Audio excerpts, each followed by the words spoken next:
the day, and we are live. All right. Easy peasy. Yeah. Yay for Technology Tuesday. is awesome. So I always Yeah, think Tuesday needs more love and more activity. it does. It does. Tuesday, and then we get to hump day, and then Thursday is my Friday, so And it then works out Monday's really well. yeah, Monday you can't do anything about, but Tuesday it's kind of Hmm. got it, it's wide open. Exactly. So we'll have some people jumping on any moment. There's somebody. Hi, guys. Welcome to another Facebook Live. If you can, please just pop in. Janet. Hi, Janet. Janet is one of my team members All from right. beautiful, snowy upstate New York. She calls it Northern New York. Um, and Sharon, one of my people, and Debbie. Good afternoon. Wow, people are jumping on. Janet is making maple syrup. Um, Oh, that's cool. that's yeah, You that is really do that up there? yeah. We do all sorts of stuff. Whoops, it's trying to install Adobe. So, welcome everyone to another Facebook Live in support of the Healthy Dog Expo. I'm Dr. Lori Koger. My guest today is Dr. Betsy Redmond of Innovative Pet Labs. And we're going to talk about all the innovative and new tests that your company is putting out. So Yeah. let's dive in. All right. How long has the company been in existence? About Oh, just a couple years. I think we've only really? been offering tests for like a year. I might be Wow, so corrected brand on that, spanking but new. not that long. Yeah. Yeah. We had all worked together in the human lab. So, and then we had some pets who we were like, hey, could we do this test for our pets? And we'd Mhm. certainly had some testing with animals. Years ago, we did fatty acids in grizzly bears in the human lab. Oh, wow. So, yeah, so we knew that Fascinating. there were some vets who could do testing. And then, one lab got bought out by another and they stopped doing animal testing. But, Mhm. we were like, hey, well, we need to test this for our pets. And, but there are no reference ranges. So we had to set those up. And then we were like, why don't we just start our own lab? That Wow. we know So how. it was just like people who went to college together or worked in college labs Well, or in the we private worked sector. at Human Functional Lab. So, Oh, okay. our lab directors worked in it for 30 years. So we treat it just like a human lab. I mean, we're so, excited about it. Was in the human lab, you have to get CLIA certification to make claims. There's a lot of Mhm. HIPAA regulations. Yeah. So with pets, it's like, oh, we got this. This is easy. We don't have all these regulatory hoops to jump through. Right. But you still want to get it right and Oh, we get the treat it reference like a ranges. human lab. Yeah, we Yeah, follow all the same type things that make sense, but we don't have a click for the pet to say yes, we can discuss their results. right. Right. Yeah. Yeah. HIPAA makes things challenging, I imagine. Yeah, it does. And you don't want to mess it up, but there's a lot of Right. little rules. But Yeah. then, CLIA certification really is just a great way to run your lab. And CLIA is just, if you're going to offer tests to humans, you get CLIA certification and they come and they examine your labs and stuff. And you don't Make sure generally have your to do that quality with humans. control, everything is up to snuff. Yeah, and you've set your reference range right. But we go ahead and just do the same thing. So, Excellent. yeah, so we just, So what sort of testing did you start off with? What are the our core test parts that you do? Yeah, so we started with tests we were familiar with, and a lot of these tests that we offer, they're all poop tests. And Mhm. when you look in the literature, before things are generally offered to people, it goes through research in animals, unfortunately. Um, Mhm. so a lot of the research was originally done in animals. So we know, and we're all mammals, so Right. Right. And the beauty of testing from a poop sample is the owner, you don't have to come to me at the vet hospital. You can do this at home. You Mhm. guys set the test to do. It's very simple, very straightforward. Right, right. It's easy test to do. We're not necessarily going to be diagnostic. We're just giving you directions. A lot of Right. people will do it and they'll just find out everything they're doing is working. So what tests we do 3 tests, and then we do a 4th test that includes all 3 tests. Got it. The comprehensive. So that looks like this. This is the comprehensive test. Okay. And then the individual tests they're in white boxes. So then each test is a pair of tests. So the one test we look at is inflammation and immunity. And so we're looking at calprotectin and secretory IgA. So is there any inflammation within the gut lining? So calprotectin is really just neutrophil infiltration in the gut lining. In humans, it's used to differentiate IBD from IBS. So inflammatory bowel disease from just irritable bowel syndrome. So is this a real inflammatory thing, or there's some other stuff going on? So we look at that, and then we look at secretory IgA. And secretory IgA is like the first line of defense at the gut lining. And so it can become elevated with parasites or pathogens if there's impairment in the gut lining. It also can be really low if there's some kind of issue that you've been fighting something for a long time. And in puppies, it's going to let you see the more immune development. And what owner might choose to do that pair of tests? Is it the dog with diarrhea or vomiting or something else? Yeah, I mean, it can be a range of things. So we don't have necessarily, I think, if they're vomiting, do this. If they have diarrhea, do that. I guess somewhat the leaky gut is another test, and that may be more skin conditions. But all of the tests that we do have are associated with issues maybe mood, skin disorders. There's so much with the gut brain connection, the gut skin connection. So it's exactly. And we get a lot of people who are checking, they spend a lot of time getting their food just right and their supplements, and they just want to make sure what I'm doing, is that right? So we get a lot of people who their dog's not necessarily feeling bad or has specific conditions. They just want to make sure things are going right. Yeah. So it kind of helps with that. Just a point of clarification that my client Sharon's bringing forward. What exactly, when we say the gut, for you, what are you talking about when you say the gut? Well, we're talking about so we're looking at stool coming out. So there's a lot of stuff in the gut. There's research, you have the gut lining, and there's different bacteria that might be in the gut lining or activity. You have a mucus layer, you have the stool. So we're looking at the distal part of the gut, so from distal small intestine, or the end of the small intestine onward, really is your focus. Yeah, I mean, so we're looking at that. You're not worried about the stomach. Not necessarily, although in people, you can look at H. pylori in the stomach. Sure. If there's a lot of it, it's going to make its way to the intestine. I mean, through the intestine. So, I will say that we're looking at markers that are looking at physiologic function or status. So we look at inflammation and immunity. We look at intestinal permeability. We look at maybe, digest and detox, which is going to be different than gut bacteria. So right, because you are not a microbiome testing laboratory at all, right? Correct. We're not going to look at the different bacteria.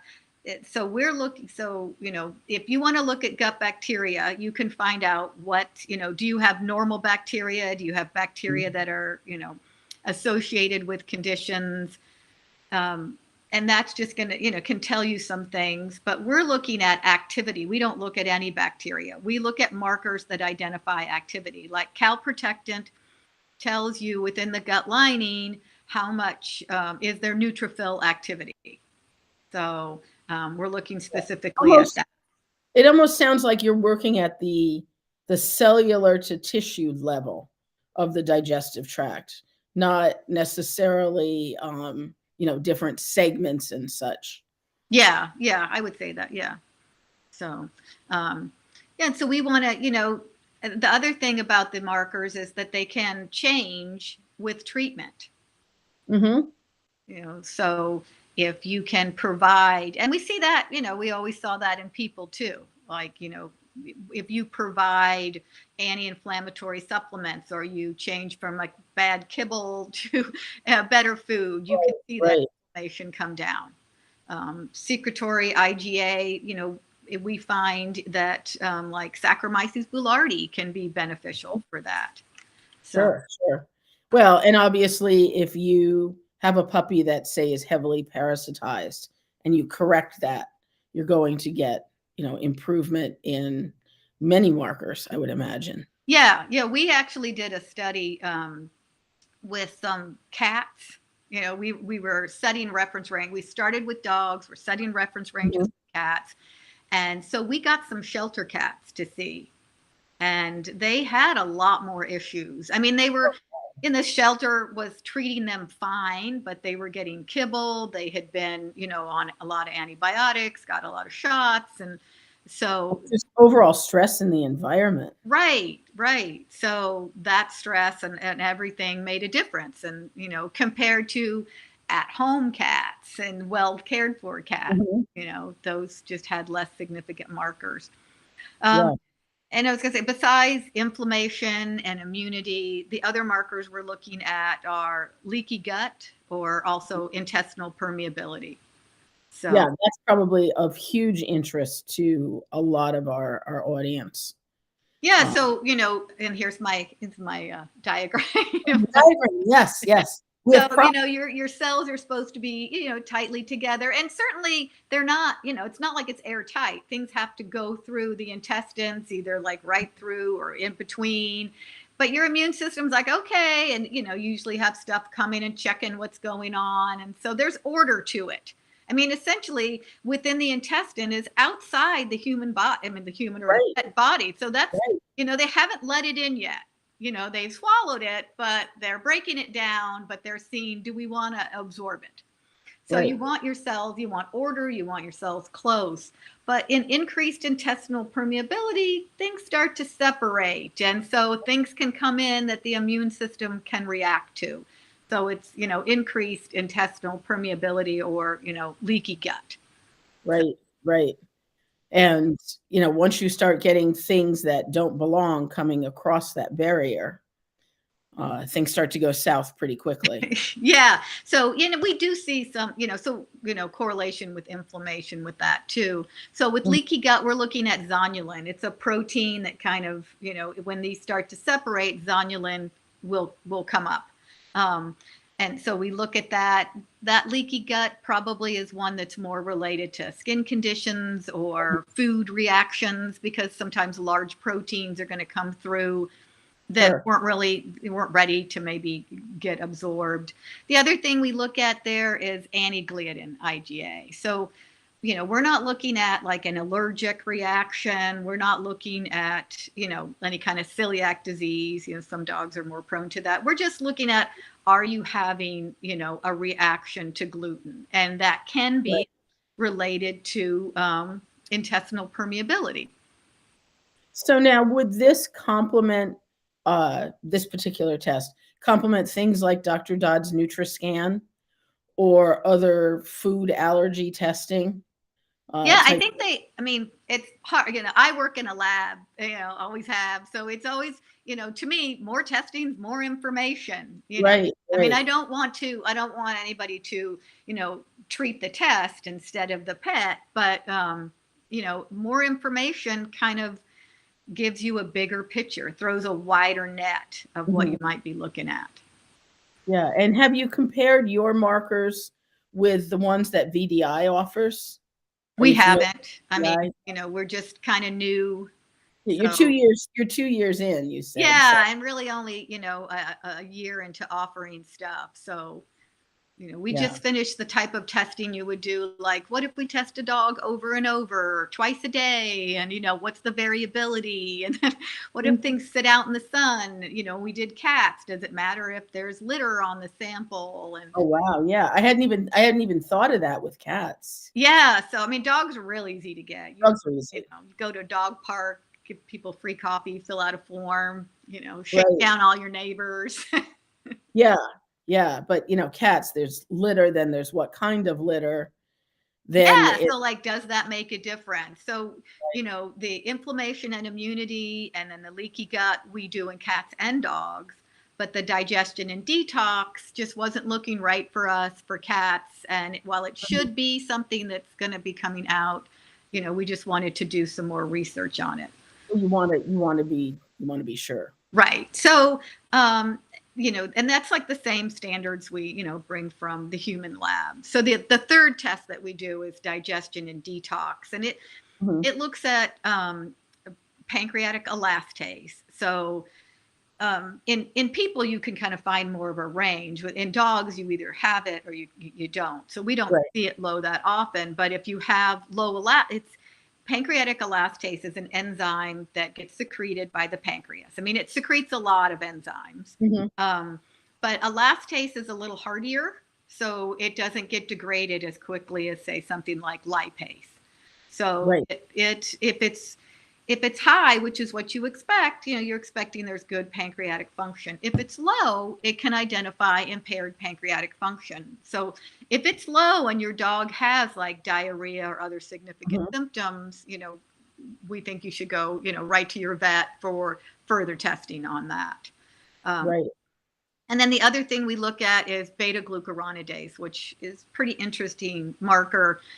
Beta glucuronidase is an enzyme, pets make, and it has, some function. People make it too, and people make all Mhm. these. And so you need a little bit of beta glucuronidase. But besides cats, dogs, people, gut bacteria also make beta glucuronidase. Okay. So if it's really high, it can identify that there's impairment in gut bacteria. Right. So then that's a good time to do a test, like, a test that's going to look at gut bacteria specifically. A microbiome test. Like, what is going on there? Yeah. So we want to see that. The other problem with beta glucuronidase is it likes to grab the glucuronide molecule of things that have gone through glucuronidation. So glucuronidation is a process, like it's a detoxification process, Mhm. and it can bind things like hormones or toxins, and then it takes them on out. Okay. And so it has a glucuronide molecule on there, and beta glucuronidase will pull that glucuronide molecule off. And so then these toxins or hormones are free to recirculate and get reabsorbed. So, in people, they have a value of like 8,000 that they know is associated with increased risk of colon cancer. So there's, really not value set associated with diseases. And most of the time, you can get things to help bring that down. You can address gut bacteria Mhm. and other things to kind of look at the whole gut in general. So, so those are our three tests that we look at: inflammation and immunity, leaky gut, and digestion and detox. And then you can choose to run the whole gamut. Right. Yeah. Our So, blue box, the the blue whole box. gamut, Yeah. as opposed to each of the individual ones. Sometimes, you can do the comprehensive and then just follow up in areas where there were concerns. Right. Right. Now, have you compared, much of our community feeds raw, some feed cooked, some feed freeze dried or kibble or some mixture. Do you have a feeling on We incidence haven't things? officially pulled that out. It does, just looking at some of those, anecdotally, it looks like raw is doing better. Like those dogs have less issue cats, but we're collecting that data, so we haven't pulled it and actually run it. So Right, in a formal way. right. But that's interesting with the trend. And again, we're always about feeding in accordance with the being's biology. Mm-hmm. So it's great to hear you're making this observation. Right. Yeah. So once we collect some more, we'll Yeah, put it out. statistics. Yeah. Yeah. Gets in the way, but also keeps us straight. Absolutely. But Absolutely. so Uh, I was going to say, like, what you get when you do the test. yeah. Yeah. So you get the box, and then the Yeah. Show everybody how easy it is, because I think, all of this at-home testing is becoming common in the human side. And, sometimes you have to pee in a cup, sometimes you have to prick your finger. But people are worried and they're like, my vet won't draw blood for me or won't do this, etc. So yeah, show us. Yeah, so it comes like this, and then you just pull it out, and then you're going to just open it up. It has everything you need in there. So the first thing it's going to have is this little card, and you need to register it because it's going to match your tube, and we have to know whose sample is that. Yes. Yeah. So we can track it down if we have to, but it gets kind of hard. Yeah, to be able to just scan a barcode is so much easier. So you just go online and then just enter that it matches that. So you enter that number, and then we just need to get this tube filled up. So it's not even filled up all the way, just to the red line. And we have instructions. And what we have in here, we have a poop bag. So very helpful. If you're doing cats, it's a little bit different. But you can just get it out of the litter box. And then we provide a glove. So if someone wants that. And then because when we did the test, like when we were developing the test, like we figure, that we are the founders, we're going to be the most gung-ho about it. And how do we like to collect it? So this has a little spork on it, so you can use and do that, which I prefer. But some people liked a tongue depressor or stick. So we include both so people can have that. And then, once it's done, you just have to put it in this bag. Because it's so hazardous. Yeah. Well, yeah, we have to follow all those rules. All those rules. That bag you can put back in the box, and then you can put it all in this bag, and then you put the label on it. And then you just put it in your mailbox, because when we were first developing it, we would have meetings and it's like, have you sent in your sample? It's like, oh gosh, I can't find the FedEx. I don't know where this is, so we were like, let's just do it from our mailbox. Yeah. If we can't even get to there. It's stable at room temperature, right? Yes, it is. So it'll be stable. So if you're not going to send it within 24 hours, go ahead and put it in the freezer, and then you can send it in. Yeah. But it doesn't have to be immediately collected and mailed off. Yeah, and overnighted or any crazy stuff like that. So very easy for anybody. Thinking of the cats and the litter, we used to have people use either unpopped popcorn kernels or plastic beads when they were trying to get a urine sample. I wonder if that would be suitable to replace like clumping litter that's going to just decimate the heck out of the poop. We need such a small amount. When we actually run it for the test, that we didn't find that had an impact. Or different. You ask for more than you need, right? Right. And so I haven't tested popcorn. If that would make a difference. Cats seem to be satisfied by scratching at them. Okay, yeah. But so far we haven't. So, I mean, anytime we're going to get a test that had something that was really out of range or unusual, we would certainly follow up. And what's going on there to see if that's something new. But yeah, definitely. But then after you send us your sample, we have a turnaround, and then you'll get an email saying your results are ready, and it's all, on your email.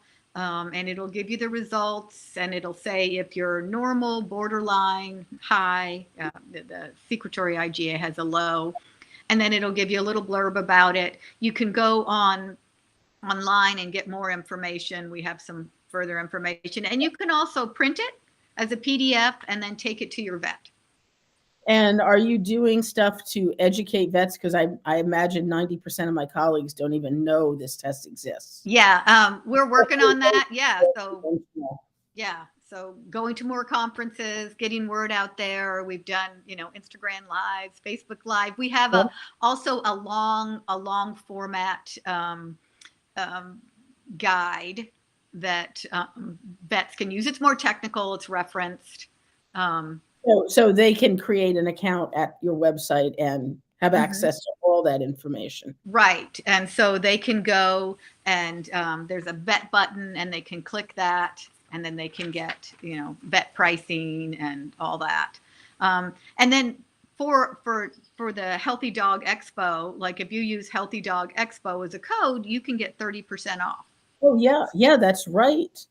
I'd almost forgotten that you guys are giving a gift. So all of you guys go to, and I know Janet has popped the website in there. Go to innovativepetlab.com, and if you order a test kit, promo code Healthy Dog Expo, 30% off is huge, huge. Yeah, I mean, I think it's a great option to then go ahead and get the full comprehensive, just because then you can do follow up. Yeah, yeah, and I'm eagerly waiting for my results. I did a sample on one of my dogs, so maybe I will, if it's all right with you, when I get those results, I will share them with our Healthy Dog Expo folks so they can see. Oh yeah, Oh, this great. is what the results look like. This is where Lori's doing it well. This is where Lori's not doing so well. You're going to get all A's. Hopefully, I mean, I sent what I believe is a normal dog, but you never know what's going on inside, which is why our community is definitely behind proactive testing. Yeah. So, of the people in the audience here, these are the people who are doing routine blood work on their dog once or twice a year, who are doing NutriScan if they think their dog has a food allergy, or VDI testing, or cancer screening, what have you. Yeah, I mean, we found that in the human world too. Like, there's real conventional that are really looking for diagnostics, and they weren't really early adopters to Right. things. They were waiting 10 years before it's in the textbook. Yeah. Well, and on the human side, like you mentioned, one of your tests works on gluten sensitivity. If I, as a resident of New York State, wanted to send a blood sample into some of the at-home or from-home labs to find out if I had gluten sensitivity, they wouldn't accept my test from New York. Yeah, I think all labs that I've worked with are pretty familiar with that. You have a price list and test available for everybody, and then you have a separate one for New York. And other states too. I won't just pick on my Yeah. home state, but certain tests are just unavailable here. Yeah. And that makes it hard for folks. Mhm. You have to find a friend in another state and send it in with that as your address. Yeah, yeah. So, yeah, I think that it's happened in the people world and then somewhat in the dog world. It's not, and I think also like you'll see some research out there like on calprotectant that they're going to, at this level you should provide antibiotics. At this level you should provide these big heavy duty medications, and so there's some controversy there, but we don't, we're not generally, people who are testing with us aren't going to do those. They're going to start with, and we see that with people too, even if it's Mhm. really high, start with changing lifestyle, start with anti-inflammatory stuff. Mhm. And Well, and I saw in some of the stuff you had sent me, you had a nice, it looks like a checklist of anti-inflammatory food toppers and other, natural supplements, natural products that might be suitable for different result patterns. mhm. Yeah, so I think, generally start low. Don't just jump in on, see if you can solve this problem. Yeah, yeah. Well, and this community definitely will try to solve it with food and natural products first. Right, right. Yeah. There's a time for medications, of course. And a lot Uh, of times we do, yeah, I totally agree. And a lot of times we see things that, are kind of consistent. Like, I had tested my dog, Oliver, and he's like an 8-year-old. He's a pit Pomeranian mix. and he's apparently that's a common mix in South Georgia. So that's Yeah. where he came from. And so, I we do a lot of good things for him, but he did have a little bit of the beta glucuronidase elevated. So Really? because that's associated with gut bacteria, but it was just, low borderline, I started him on some probiotics, Mhm. and I think that will, make a difference. And then I had another dog who she was pretty ill. She was 17 and she had a lot of issues, and that showed up in her testing. Mhm. So Now, how often, like after you made your adjustment with Oliver, when would you retest? What would be the ideal time frame I would, after making some you change? know, if I'd probably do it in like 3 to 6 months, Okay. and just do that part of the test. I expect that that's going to be an easy adjustment. With my other dog, it was, more involved. And so, 3 months is usually what I usually, look at to see changes. But Mhm. if I have a dog who has a skin condition or who was Right. vomiting and it feeling better, I'm gonna maybe wait a little bit longer just to kind of have it really, and if they're Yeah, you're gonna get other clues that you're either on the right track or the wrong track. right, right. And now Janet is asking for the healthy dog. Um, would you test that dog once a year or I test them once a year, just to kind of make sure everything I'm annual doing, stuff? because a lot of this stuff is like low level and you wouldn't know. I mean, also it's like, an HSCRP, like, you don't know if you have a little bit of, the high sensitivity CRP, but it is Right. related to, at least in people, like cardiovascular disease. And so some of that stuff just may be low level issues that you want to see what's going on. Yeah. And like I think of we have 2 new cancer screening tests out, Onco Canine and Nu-Q. Hmm.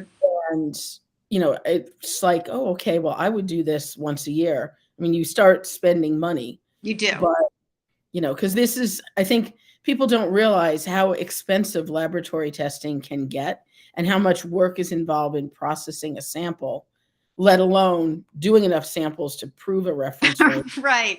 and Yeah, getting everything. a reference range. And then most kits come like you need to run so many at a time. So, Right. you know, yeah. So it, So and then it's finding people who can run it. yeah, finding staffing out your labs and, what does a mass spectrophotometer go for these days? How many hundreds of thousands of dollars? Yeah. So, testing becomes an investment. Um, are any of your tests covered by pet insurance? Do you know? I don't know. And I think it's certainly going to depend like on the pet insurance. Some of them may be more Some are for that. probably more advanced than others. Yeah. So, Um, because as a veterinarian, I would think if I recommended it and said, we want to use this cutting edge test to diagnose this dog's GI issue, that we'd have a shot at getting it covered. that's good. Yeah. So we just haven't really, you know, Haven't run into it yet. we haven't run into it. Either people have done it and it just has gone smoothly, or nobody's called us to say send us. And I know in the human world we used to get like, can you send us all this information so I can send it to the insurance company so we can get this covered. So Yeah.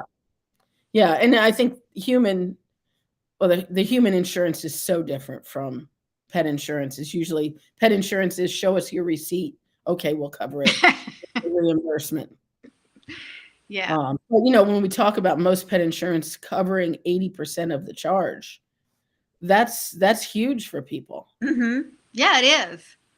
So it, All of a sudden a test that's over $300 is not that much. And Janet puts forward a good point. I looked at a nice golden puppy today, Janet, and the first thing I said is get pet insurance. Um, but you will never regret being proactive, and especially with higher risk breeds. And this is the kind of testing that for me is a no-brainer in terms of proactivity. Right. Yeah, I agree. I think there's stool testing, looking at kind of what's the function. I mean, I think the next level then would be like metabolomics. Like, what's this metabolic signature you see? Yeah. So, So what do you have any irons in the fire in terms of future tests? well, we're arguing over those currently. So, What are some directions you might look into? well, I I mean, mean, I think, what's possible? yeah, I mean, there's, allergies are certainly out there. Allergies would be hot. Like, do you even have allergies? Do you want to start going down that pathway? Those kind of things. Other different inflammatory markers. Mhm. It's nice to have different layers of those. Yeah. Certainly in cats, we're seeing an uptick in intestinal adenocarcinomas. If you could screen cats for intestinal cancer, I think you would have some significant interest, especially the Oriental breeds, Hmm. Yeah, and some of that just takes time to get more. to get the right markers and everything. Yeah, I think it's hard because, like, if you're a lab, you have all this stuff you want to look at, but you're a company that has to pay bills as opposed to Right. a research organization that they might get grants or that's all they're doing. Or Yeah, that's an excellent point. You are a for-profit business. Even though you engage in research type activity, you still have to run in the black.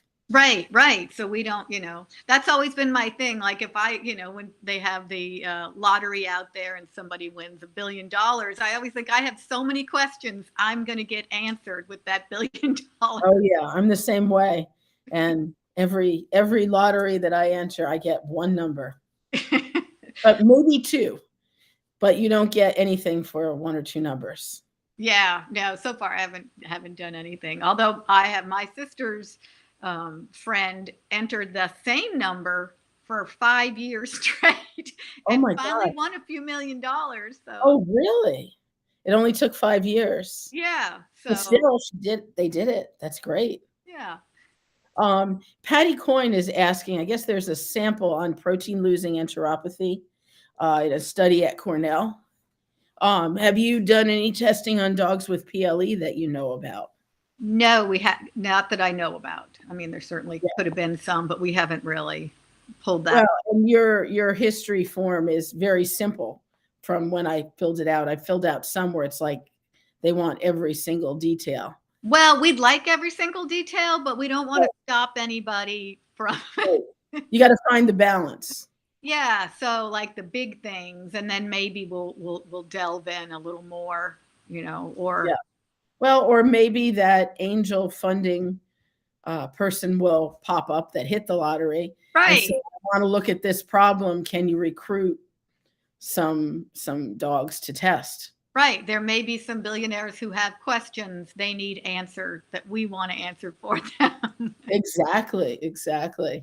So, you test dogs and cats. Any thoughts of testing horses or other animals? We have had those thoughts. It's just, because we're small, we're a small company. There's like, 8 of us who are working on it. There's really 4 key people. So, Well, you're talking, I mean, dogs and cats at least are somewhat similar, mhm. compared to going to an herbivore. Right, right. So, yeah, it would be interesting. Yeah. And I have to ask, you said early on you tested a bear We didn't, when I had worked in the when human you labs, were working in the human we lab. had done, there was a university study and they wanted to look at fatty acid content in the blood, like long chain fatty acids in Mhm. bears who were hibernating and not hibernating. And so, their fatty acids are super high right when they go into Yeah, hibernation. and they burn through them, right? Through Right. hibernation. Yeah. So, that was kind of interesting. But So where did you get the samples? it was a university study. So when I worked They in went the to human you lab, I had started out in a small human lab, 15, 20 years ago. And so a lot of like universities or things would call because they were small enough to make accommodations. Sure. So, I mean, We never went so far as to set full reference ranges, but you could see if they're super high and then they came down a lot, that you could see. Follow the trend. Mm-hmm. I've only worked on one bear that happened to be a polar bear. Oh, wow. When I was in vet school, yeah. It's like we had a polar bear at the New York State Fair in August. It just made no sense. Oh, yeah. Syracuse in August is in the 90s. And surprise, surprise, the bear got dehydrated. Well, So you could have told him that. I could have told him that. 5 gallons of Pedialyte later, the bear was better. And the bear willingly drank it. Wow. Yeah, they needed like flamingos or something. Something, yeah. I had a question here from Dr. Heather. Is it possible to test leptin samples? I don't even know what leptin is, Heather. Leptin levels. Yeah, that leptin was big, and for like weight loss, like probably 20 years ago, there are a lot of people who invested in leptin. But it probably is. I haven't specifically researched it. I mean, there are whole, like the metabolomics, there's like whole metabolites in stool, just, like there would be in urine or blood. But, I will write it down and see. Yeah, see. I mean, always open for other stuff. So. Well, and yeah, whatever projects seem to be able to address the needs of most people. And of course, you will be at the expo. You're coming, right? I'm not sure if I'm coming. Jamie, our CEO, is going to be there. So yeah. So if you do your test and you have any questions, you can ask Jamie. Now she's probably panicking, but she can always call me, and I can. we can network it. We can do whatever we need. And of course, if people want to purchase tests at the expo, they can do that from you guys, from Jamie, right? They should have some. And ordering online is probably just the most easy. Probably just as easy. They'll send right to you. And as a vet, you can have them, you can have them in your office. You can buy them at wholesale. Or we can just drop ship directly to your patients. So you don't have to hold them in office. Yeah. Well, that way you always have the fresh test kits in case. True. Well, I mean, sterility isn't that much of an issue. First in, first out. Yeah. Sometimes you find stuff that's been in there a couple years. Yeah, we've done that. I had blood tubes that had expired by a long time. Yeah, kind of like spices, when you clean out your spice cabinet and find them from the spices from the 90s. This was my grandmother's. Yeah. Spices, I didn't realize how quickly spices will degrade, but they do. Yeah. So anything else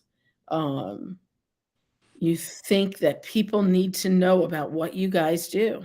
I can't think of anything else. We provide, a functional assessment of what's going on in the gut in several areas, inflammation, the leaky gut, digestion and detox. And it's just a good place to start. It can give you some direction, or it can be, all you need. So yeah, I think it's something that for my GI cases, I think it's going to become foundation data,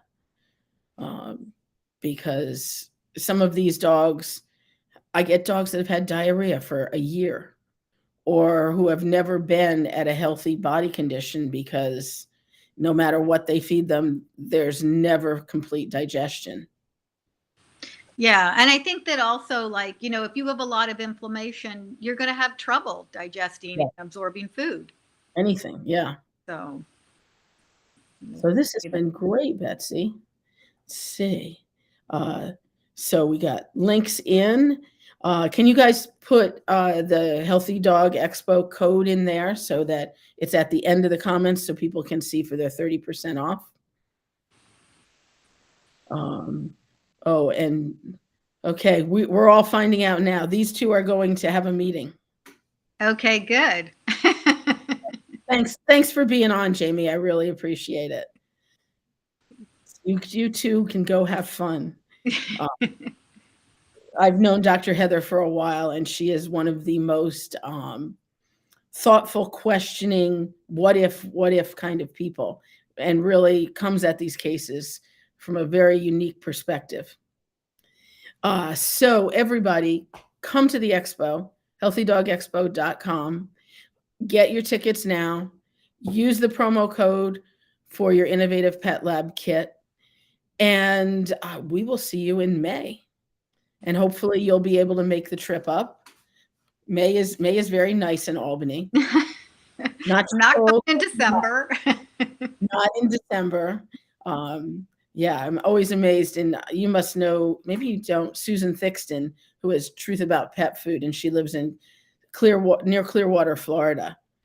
And she is so anti-cold. I had her down here in Clearwater then. Yeah, I had her here in March, and she had to go home early. She was so cold. Yeah. So thank you so much for taking the time today. Thanks for having us. And thank you guys, and we'll see y'all in May. Sounds good. Bye for now.